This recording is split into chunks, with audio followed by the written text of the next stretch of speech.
LaGrange, Minister of Health, Jason Nixon, our Minister of Seniors, Community and Social Services, and Faisal Khashoggi, Chair of the Alberta Continuing Care Association. Albertans want to know that our healthcare system is there when they need it and where they need it. They deserve no less. And that's why our government made healthcare a top priority in Budget 2024. We invested a record $26.2 billion to improve primary healthcare, add capacity, reduce wait times, grow the workforce, and advance the healthcare action plan. But we'd set the wheels in motion long before budget was released last month. Last November, we made a promise to improve healthcare delivery by refocusing the healthcare system. And we're in the process of creating 4 specialized areas of focus: primary care, acute care, continuing care, and mental health and addiction. Budget 2024 provides the funding for decisive actions in each of those areas, including significant investments in continuing care, already under pressure as Alberta's population continues to grow and grow older, and as more people require more care for more complex needs. For example, there are a number of patients in hospital who no longer need hospital care, but still require specialized support. These are referred to as alternative level of care patients. And what we have found is that it is taking far longer than it should to transition Albertans from a hospital to more appropriate care setting, such as continuing care or in other community support services. This came to sharp focus this past December when Minister Adriana LaGrange visited the Royal Alexandra Hospital and connected with a specialist in the ER who flagged that they had approximately 27 patients in hospital ready to be discharged, but could not be discharged because their taxes and other financial issues were not complete. As a result, these patients could not qualify for the social assistance they needed to ensure their care continued after they were discharged. On average, about 1,500 Albertans are in hospital beds waiting to be moved. Almost half are transferred within 7 days to a more appropriate setting than a hospital, and most within 25 days. But there's a percentage of patients with more complex needs who remain in hospitals much longer than necessary. And while Alberta actually leads the country in managing alternative levels of care patients, we know that there's more work to be done to reduce these wait times. We want to ensure patients receive the care they need in the most appropriate setting, whether it's a long-term care facility, a community support facility, or an appropriate home care support service. We are focused on transferring patients facing specific challenges to an appropriate care setting by embedding teams within AHS with support from Alberta Health, Seniors, Community and Social Services, and Mental Health and Addiction. These teams will focus on removing barriers to care that could include financial or legal issues or homelessness. We are reviewing the decision-making process to shorten the time it takes to assess the type of continuing care supports that a patient needs. And through Budget 2024, we're making significant investments in continuing care spaces in the province. Before I invite Minister LaGrange to the podium, let me reiterate that our government is committed to ensuring access to quality public health care for all Albertans. Improving access to alternative levels of care and continuing care will benefit not only patients, but also the overall healthcare system. The investments that we're making and the actions that we're taking, including refocusing our healthcare system, allow us to focus on accountability, service delivery, and effective governance of both the acute care and continuing care sectors. And most importantly, improving our healthcare system enables us to focus on the patient and provide Albertans with the care they need when and where earlier. Albertans deserve no less. Thank you. And I now ask Adriana LaGrange to take the mic.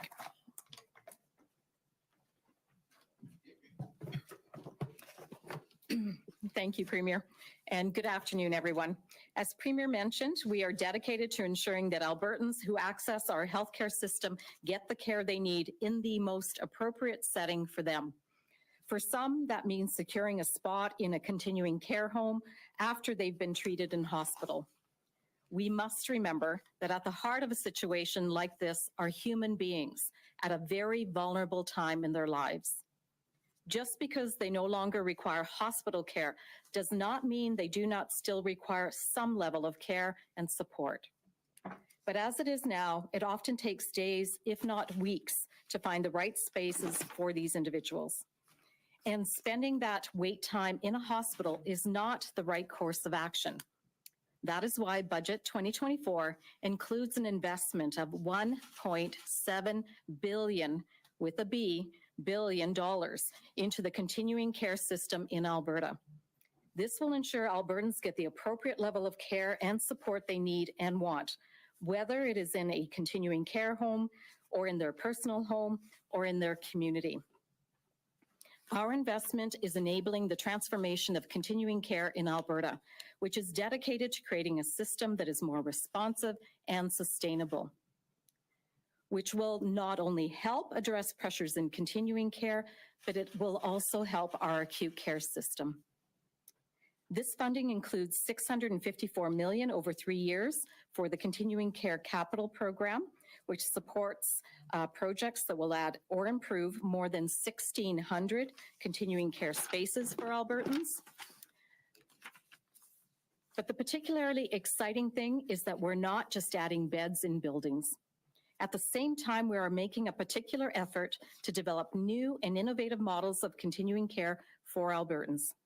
This includes funding for small homes, which will be a home for 4 to 14 individuals, residents, and are designed to serve those in rural or remote communities or those with complex needs. Or it could be continuing care homes that offer comprehensive in-house health services, bringing together different types and levels of continuing care into one integrated community. Practically speaking, this means couples or families or friends with varying needs can choose to continue to live together and not be separated because of those varying needs.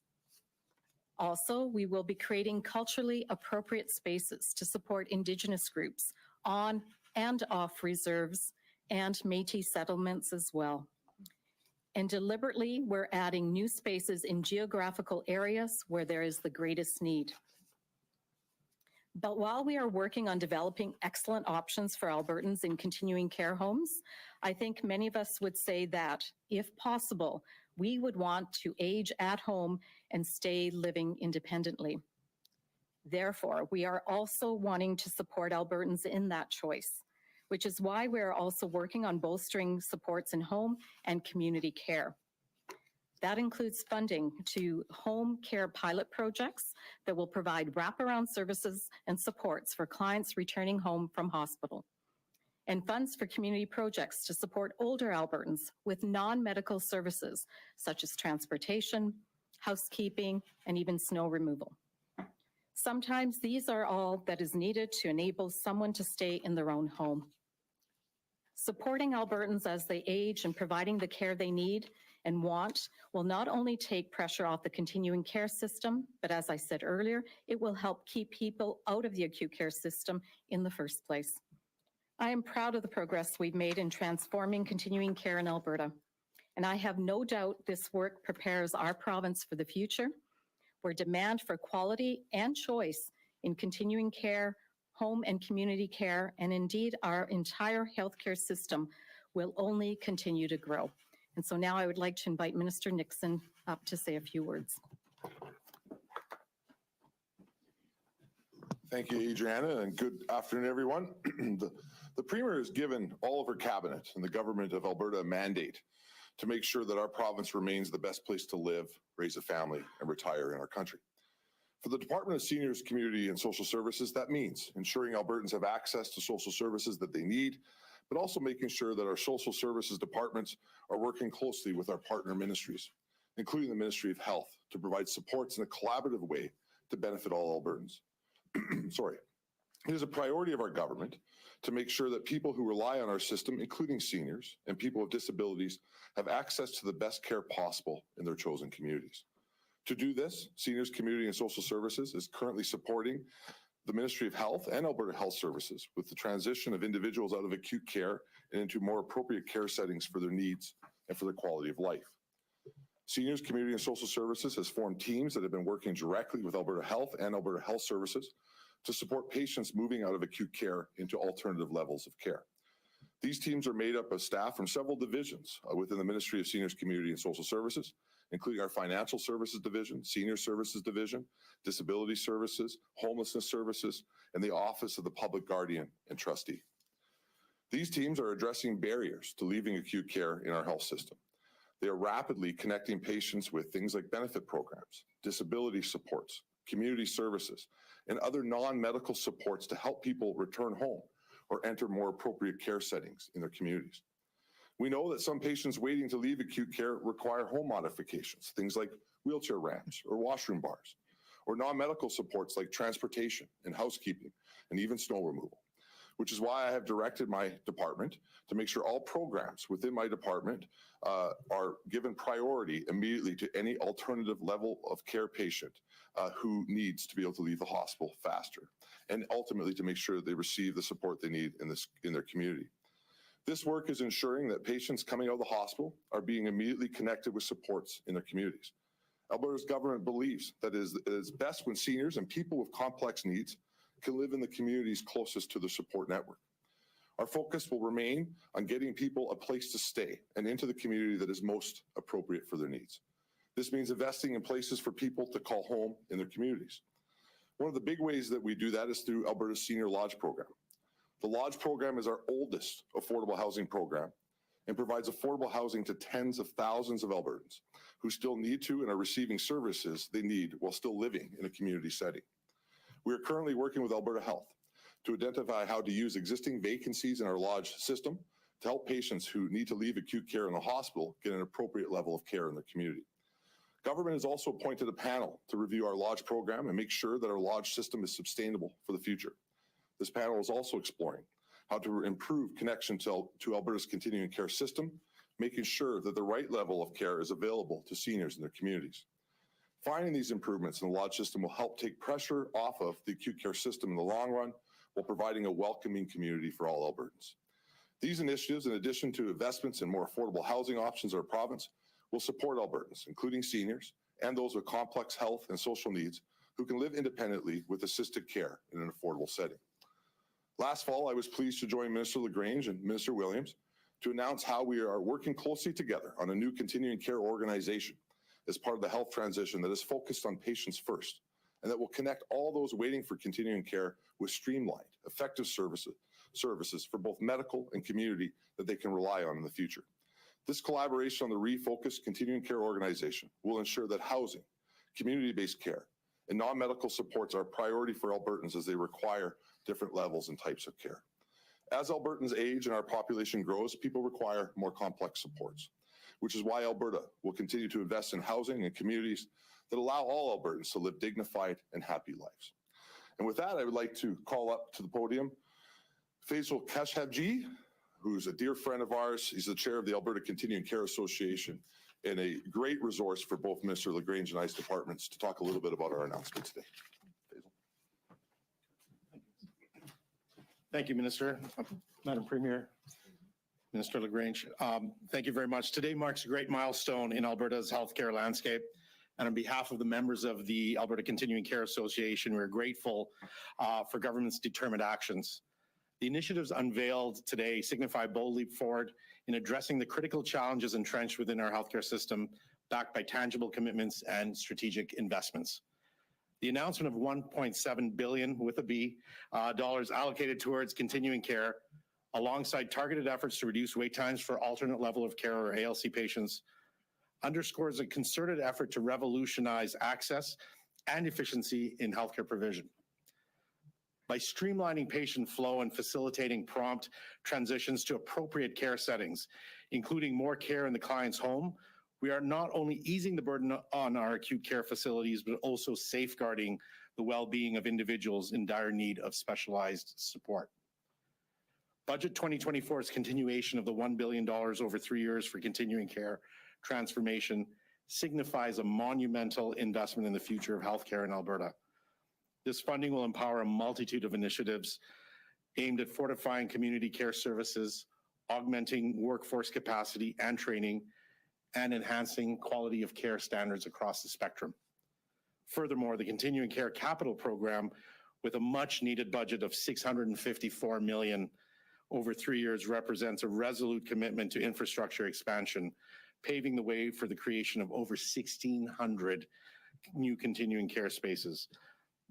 These numbers paint a vivid picture of the need of and of our members' commitment to ensuring equitable access to care for all Albertans, irrespective of their circumstances.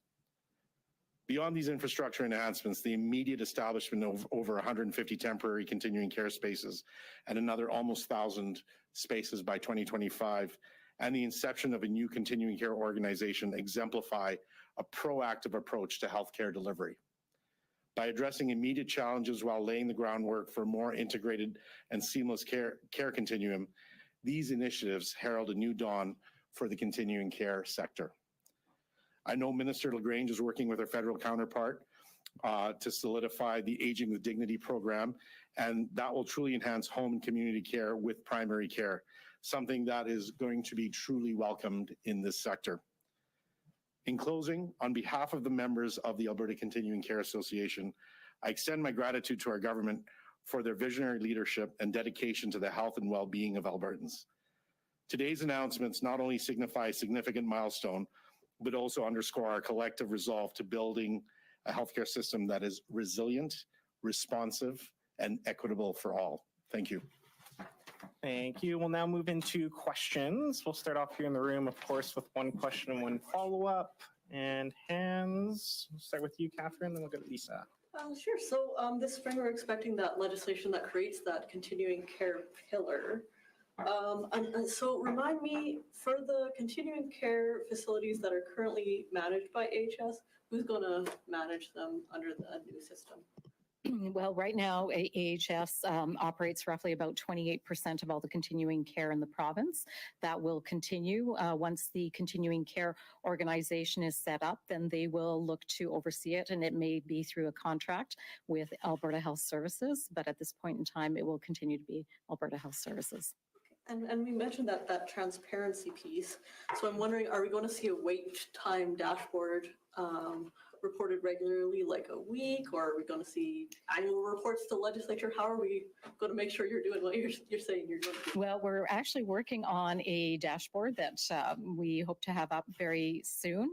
We've been doing a lot of work. We needed to modernize the look and accessibility, and so we want to make sure that when we put it up, it will be accurate, and in fact, that Albertans can actually use it to engage with ourselves in terms of, you know, where are services available. I'm excited to bring it forward when we're ready. Lisa? Yeah, Minister LaGrange, you mentioned that you wanted to put investments geographically where there's the most need in continuing care. So I wonder if you can just provide a few more details about the temporary continuing care spaces in the release, the 50 that have been created so far, and I think just over 1,000 by 2025. Where are those going? Well, currently in the province, we have roughly about 450 transitional spaces. So we have upgraded and increased that by additional spaces. So when we talk about transitional spaces, those are places where individuals would go to have further assessment or to further convalesce before they go to their next level of care, whether that's back to home or perhaps into a different community type setting. So we are looking to increase those numbers. We're working, as Minister Nixon said, it's a cross-ministry approach. I really think the only way we're going to tackle the issues that we see within our healthcare system is really to have that collaboration across ministry. Anyone who knows me would know that I'm a huge fan of authentic wraparound services where we put the patient at the center of the care and then bring the people to the individual. What do you need? Where do you need it? How do we get you to the right level of care that you need at this point in time in your life? So sorry, yeah, I didn't understand that from the press release. The temporary means transitional spaces? Transitional, usually it means transitional spaces. And I'm also wondering, for Faisal, if you might be able to answer this one. You noted that 1,600 new spaces. I mean, how does that factor into the need currently in Alberta for more spaces? Like it could be closer to 10,000 spaces that we need. So isn't this just a drop in the bucket? Yeah, but you've got to start somewhere. You know, land is expensive. All of those things have to be factored in, right? So it's what can we build in the next foreseeable future. When we look out over the next 5 or 6 years, I think we've estimated there is a need for about 10,000 spaces, but that's because Albertans are aging and we've got to meet that need. Could I add to that just quickly? So right now in Alberta, over the age of 65, it's roughly 1 in 7 Albertans are over the age of 65. In 20 years, that number will actually grow to about 1 in 5.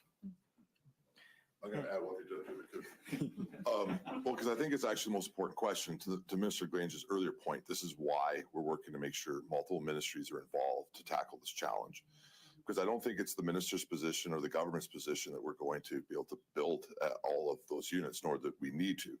We need to build as many as we can, but there are other solutions that could help deal with some of those 10,000 spaces that may not be the traditional continuing care facility that you've seen in the past and our lodge facilities, and that you will see be tackled through some of the smaller facilities that the minister spoke about in her remarks, but further that with bigger investments inside home care, and then overlap with some of the community care initiatives that we do. So, for example, when we have individuals that go into either the lodge program and or to some type of long-term medical care, often that may only need something as simple as ramps installed. We know that our healthy aging grants that provide snow removal in certain circumstances can move towards that independent living for maybe for the rest of that individual's life, but if not to prolong their time in their own home. And so it's not just capital investment in lodges, that's part of it, but it's continuing to invest across the system to be able to make sure that we can utilize all the tools that we have. Thank you. Ready?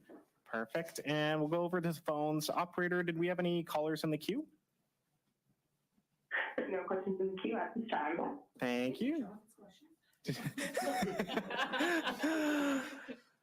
Go for it. I wanted to ask Minister LaGrange, so going back to the MNP report and a lot of the details that were in that, kind of before your time, but it's still guiding a lot of what the government is doing. There were some recommendations about hours of care, and then we recently just saw these orders in council that dealt with different standards of care and guidelines. I'm wondering, and if I recall correctly, your predecessor, Minister Copping, said that they were looking at that hours of care piece and hoping to bring that into it as well. Do you have a timeline on when we might see hours of care be brought into those standards of care, raise it up to like 4 hours a day or something like that? So we actually increased hours of care, and I can ask Faisal to speak to that a little bit more broadly by, I believe it was 0.25 hours during my predecessor's time. And I also know that in the new regulations that are coming forward to support the legislation that, as you said earlier, comes into effect on April 1st, that there's flexibility built into the workforce strategy, so that because what we were hearing from providers was that they needed flexibility. But I'm happy to invite Faisal if he feels he could respond to that more with on the ground knowledge. Yeah, thank you, Minister. Yeah, Lisa, I think Minister said it. We've already started increasing hours of care. Part of it is there's the balance of supply and demand, right? So we know we want to have as many hours of care. I think Alberta is actually well positioned from an hours of care compared to other provinces. But it's also the workforce has to be there to deliver it. So we're working in lockstep, and the regulations will help solidify that. But we got to make sure that as the legislation comes out, we actually have the workforce. So it's a multivariate kind of response to that. Yeah. We'll take one more from you, and then we'll split it. Okay, and then we'll wrap. Okay. Well, I remember like when Raj Sherman was in his Liberal leader era, he was saying this exact same thing, that our acute care system is filled with people who are better suited to continuing care, that people should be aging in their own homes. So, I mean, why does it take so long when we've known this for at least a decade and a half?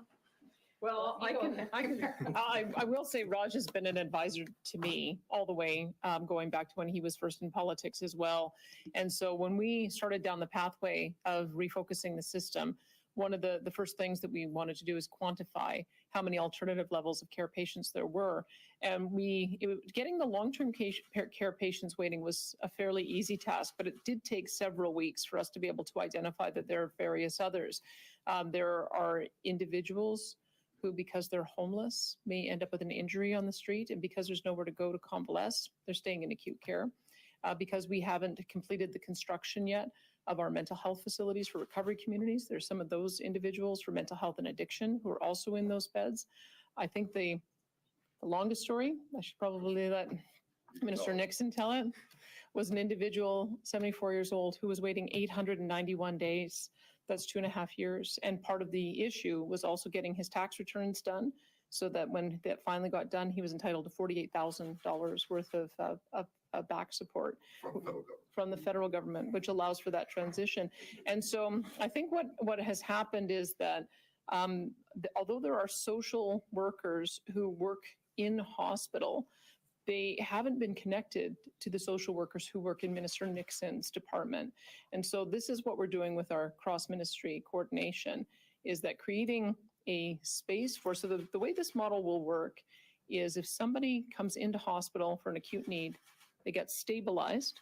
Once they're ready for discharge, they would move into the transition space, at which point the social workers from AHS and Minister Nixon's department would work together to figure out how to find that space. And then we'd work with our partners in nonprofit to make sure that they're either in a convalescence facility, mental health, addiction, continuing care, long-term care, or do the supports of home care with the renovation to the homes. But that was the missing piece, is I think that perhaps the social workers within AHS didn't realize that they had all of these services that could be provided through continuing care. So we've just done that connection. One of the first things I did as well when I first became Premier was move the Office of the Public Trustee and Guardian over to this ministry.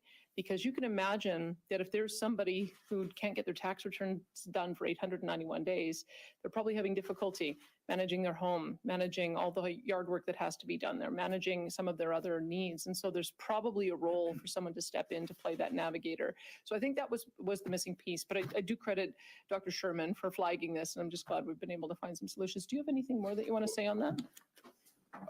I think well, this would be no surprise to anybody. I think the Premier covered it very well. But I also think that this is the brilliance, frankly, of what Minister LaGrange has put together for the overall transformation. Because some of the other challenges is when you're trying to deal with all these complex issues in one organizational structure, it's pretty hard to manage that. And so I think that's why you've seen that these challenges be taking place over decades. And so by being able to break health into 4 organizations that work together, that means there's going to be individuals working with other ministries that are concentrating on things like continuing care. And we're not relying on individuals who need to be really focused on acute care, emergency settings, and dealing with obviously very critical issues. And so I think that's why the structure is a good idea. And I think over time, we're going to see the benefit of having 4 different divisions concentrating on the unique needs of patients that are within our system. Perfect. And thank you guys for your questions. That on today.